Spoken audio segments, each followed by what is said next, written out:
Massacre de Kipupu, le silence du gouvernement fait polémique. Combien de morts faut-il pour un deuil national en RD Congo? 220 personnes civiles tuées. Des femmes violées. Plusieurs maisons incendiées. Des bétails sans nombre emportés. Ce tableau sombre résume le bilan macabre du massacre perpétré dans la nuit du 16 au 17 juillet courant, par la coalition rebelle Gumino-Twigwaeno à Kipupu, une localité du territoire de Mwanga, dans la province du Sud Kivu, à l'est de la RD Congo.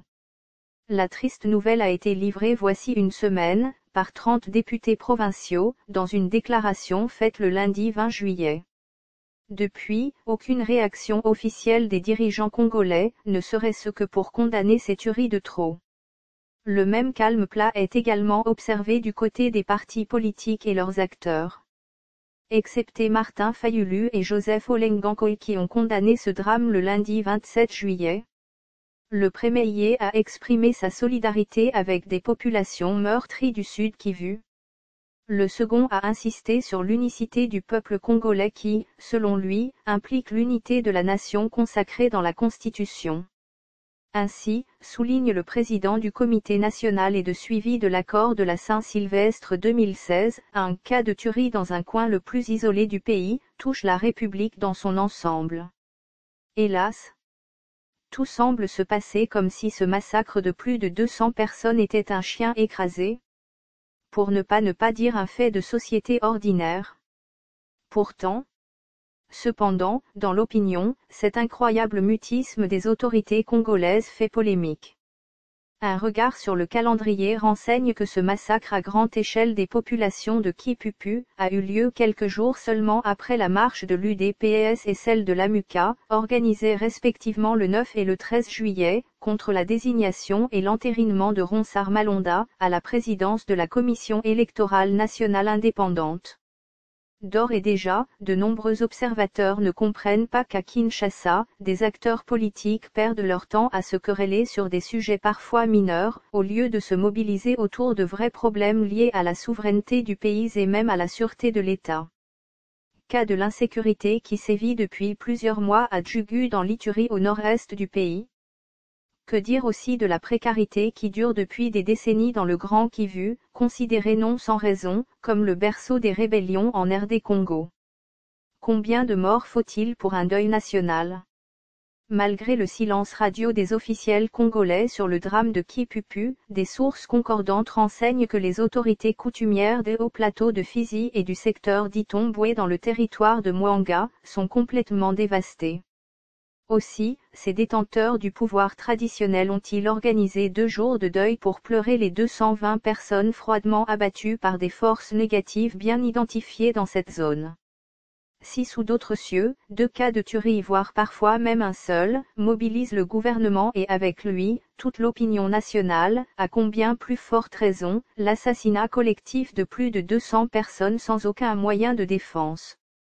La question qui se pose est celle de savoir combien de morts il faut pour que l'État congolais décrète un deuil national en guise de compassion aux victimes. Vu de plusieurs analystes, un deuil national en mémoire de toutes les victimes de barbarie des groupes armés sur le vaste territoire national, permettrait de renforcer le sentiment patriotique en RD Congo.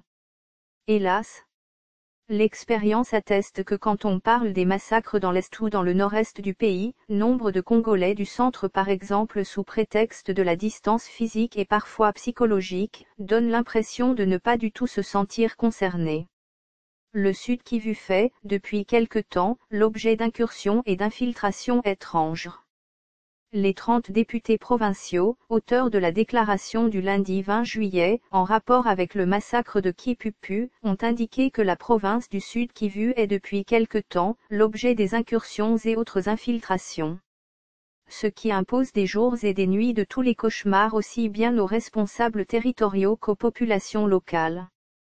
Face à l'ampleur de la situation, les mêmes élus ont invité les forces armées de la RD Congo, FARD, et les services de sécurité à mettre les bouchées doubles, afin de prévenir d'autres tueries des populations civiles dans cette partie du pays.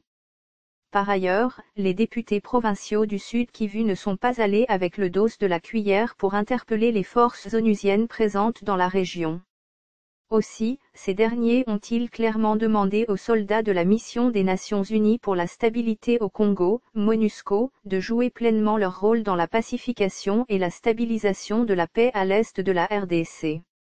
Nous lui rappelons, note de la rédaction, la MONUSCO, que tous les civils sans défense ont droit à une égale protection et lui recommandons de revoir son déploiement dans la province du Sud Kivu où nous constatons ses positions à des endroits totalement pacifiés, avait-il souligné. Néanmoins, les 30 députés provinciaux avaient appelé la population à collaborer avec les FARD, en dénonçant tout cas suspect de nature à compromettre la paix, la sécurité et la cohabitation pacifique entre tous les peuples. On rappelle que depuis 2016, des cas d'insécurité sont régulièrement enregistrés dans les hauts et moyens plateaux de Fizi, Itombwe et Uvira, où des groupes armés se réclamant des communautés autochtones se battent à longueur de journée. Avant l'attaque meurtrière de la nuit du 16 au 17 juillet courant, les députés provinciaux du Sud Kivu attestent qu'une centaine de personnes ont été tuées et des dizaines de villages incendiés. Prêt à mourir pour le retour de la paix dans l'Est. Le président Félix Tshisekedi, dans un meeting populaire tenu le lundi 7 octobre 2019, place de l'Indépendance à Bukavu, avait déclaré qu'il était prêt à mourir pourvu qu'il y ait le retour définitif de la paix dans l'Est du pays. À plus d'un égard, ce massacre de 220 personnes à Kipupu relance la sempiternelle et récurrente problématique de l'insécurité dans la partie est de la RD Congo. Pendant combien de temps devra encore durer cette situation, ô combien préoccupante? Que faire pour que la paix revienne effectivement dans ce coin du pays? Toutefois, le président Félix Tshisekedi, dans un meeting populaire tenu le lundi 7 octobre 2019, place de l'Indépendance à Bukavu, avait déclaré qu'il était prêt à mourir pourvu qu'il y ait le retour définitif de la paix dans l'est du pays en proie aux groupes armés. Notre combat sera celui de vous apporter la paix, une paix définitive, nécessaire pour la stabilité de notre pays.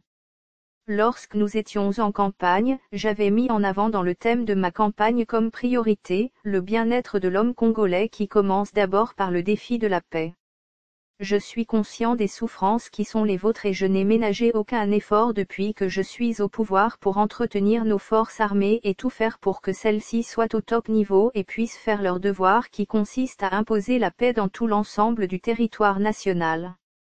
Et cette paix, croyez-moi, je suis prêt à mourir pour qu'elle soit une réalité. Je veux la paix et la paix définitive dans notre pays, avait déclaré Félix Tshisekedi devant la foule. Au regard de la situation sur terrain qui semble encore loin de s'améliorer, les Congolais de l'Est du pays attendent impatiemment la matérialisation de ce jurement du président de la République. Eux qui au quotidien, vivent dans leur chair, une véritable gêne due à l'activisme des groupes armés bénéficiant parfois de l'appui logistique des leaders politiques locaux et des puissances extérieures travaillant pour la balkanisation de la RD Congo. Source, via mediacongo.net.